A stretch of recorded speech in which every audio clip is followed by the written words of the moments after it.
Half an hour later, Bathsheba entered her own house. Her face was red and excited when she saw the light of the candles. This excitement had stayed with her for a long time now. The last words of Troy, who had walked with her to the door, were still in her ears. He had said goodbye for 2 days, which he said would be spent in Bath, visiting some friends. He had also kissed her a second time. It is only fair to explain something about Bathsheba that nobody knew until much later. Troy meeting her on the road that evening was not something they had planned. He had given a small hint that he might come. She had told him not to. She let Oak leave early because she was afraid Troy might still come, and she didn't want them to meet. Now, she sat down on a chair, feeling troubled and worried by all these new events. Then she stood up quickly, made a decision, and got her desk from a side table. In 3 minutes, without stopping or changing her mind, she had written a letter to Boldwood at his house beyond Casterbridge. The letter said, in a kind but clear way, that she had thought carefully about everything he had asked her and had given her time to decide. Her final decision was that she could not marry him. She had told Oak that she would wait until Boldwood came home before giving him her answer. But now, Bathsheba felt that she could not wait. It was not possible to send the letter until the next day, but to calm herself and feel like the job was done, she got up to take the letter to one of the women who might be in the kitchen. She stopped in the hallway. There was a conversation happening in the kitchen, and it was about Bathsheba and Troy. If he marries her, she'll stop farming. It'll be a fun life, but there might be some trouble between the happy times. That's what I think. Well, I wish I had a husband like that. Bathsheba was smart enough not to care much about what her servants said about her, but she was also too much of a talker to ignore it. She walked in on them. "Who are you talking about?" she asked. There was a pause before anyone answered. Finally, Liddy said, "We were talking a little about you, miss." "I thought so. Marianne, Liddy, and Temperance, you must stop thinking such things. You know I don't care at all for Mr. Troy, not one bit. Everyone knows how much I hate him." "Yes," she said again, "I hate him." "We know you do, miss," said Liddy, "and so do we all." "I hate him too," said Marianne. "Marianne, oh, you liar. How can you say such a bad thing?" said Bathsheba excitedly. "You liked him from your heart just this morning." "Yes, Marianne, you know it." "Yes, miss, but so did you. He is wild now, and you are right to hate him." "He's not wild." "How dare you say that to me?" "I have no right to hate him, and neither do you or anyone else. But I am a foolish woman. What does it matter to me what he is? You know it doesn't. I don't care for him. I don't want to defend him, no, not at all. Remember this, if any of you say something bad about him, you'll lose your job at once." She threw down the letter and rushed back into the living room, her heart full of emotion and tears in her eyes, with Liddy following her. "Oh, miss," said gentle Liddy, looking sadly at Bathsheba's face. "I am sorry we got it wrong. I thought you liked him, but now I see you don't. Close the door, Liddy." Liddy closed the door and said, "People always say silly things, miss. I will answer them from now on. Of course, a lady like Miss Everdeen cannot love him.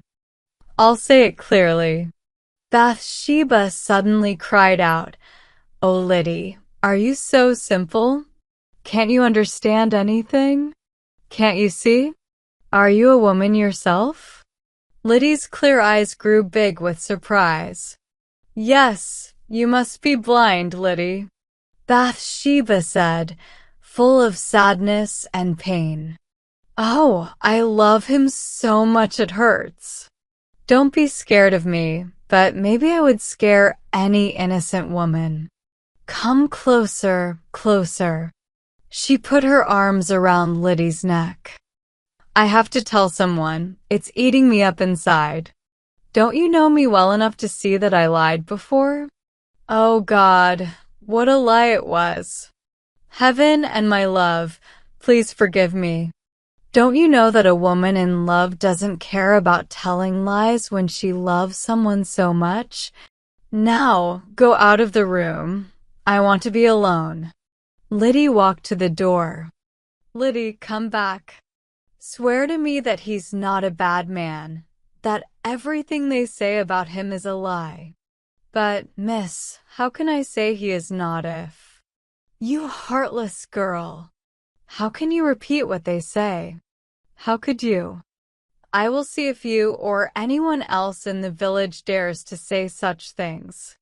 She began walking up and down, from the fireplace to the door and back again.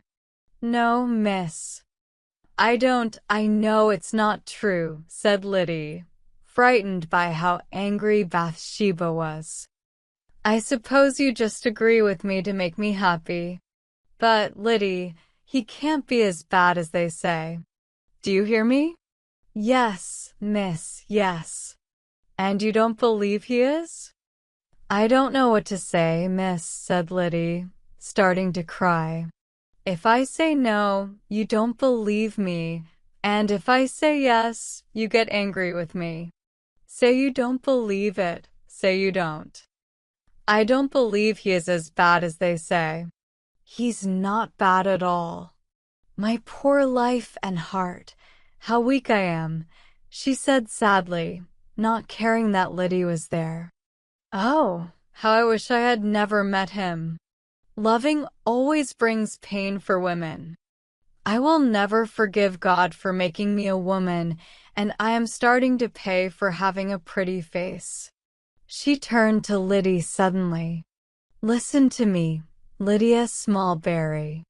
If you repeat one word of what I've said to you behind this closed door, I'll never trust you, love you, or keep you with me another moment, not even for 1 second." "I don't want to repeat anything," said Liddy, with a little bit of dignity, "but I don't want to stay with you. And, if you don't mind, I'll leave at the end of the harvest, or this week, or today." "I don't think I deserve to be yelled at for no reason," said the small woman, trying to be big and strong. "No, no, Liddy, you must stay," said Bathsheba, going from pride to begging quickly. "You mustn't be upset about how I acted just now. You're not like a servant. You're a friend to me." "Oh, dear, I don't know what I'm doing since my heart has been hurting so much. What will happen to me? I think I will just get into more and more trouble. Sometimes I wonder if I will die in the poorhouse. I am so lonely, God knows." "I won't mind anything, and I won't leave you," cried Liddy, suddenly kissing Bathsheba. Then Bathsheba kissed Liddy, and they were friends again. "I don't cry often, do I, Lyd? But you've made me cry," she said, smiling through her tears. "Try to believe he's a good man, won't you, dear Liddy?" "I will, miss, really. He's a kind of steady man, but in a wild way, you know. That's better than being like some people, wild in a steady way. I think that's what I am. And promise me to keep my secret, please, Liddy. And don't tell anyone that I've been crying over him, because it will be awful for me and won't help him at all. Poor thing." Even if Death himself asked me, I wouldn't tell him, Miss, if I want to keep something. I'll always be your friend, said Liddy strongly, with more tears in her eyes, not because she had to cry, but because she thought it made the moment feel right. I think God likes us to be good friends, don't you? Yes, I do. And, dear miss, you won't get angry and shout at me, will you? Because you grow so tall like a lion when you do, and it scares me. Do you know, I think you could take on any man when you are upset. Never. Do you think so? Said Bathsheba, laughing a little, but also worried by this picture of herself. I hope I'm not acting like a man? Oh no, not like a man, but you are so strong like a woman that you're almost like that. Ah, miss, Liddy said, breathing in and out very sadly, I wish I was half as strong as you. It's a great thing for a poor girl to have in these times.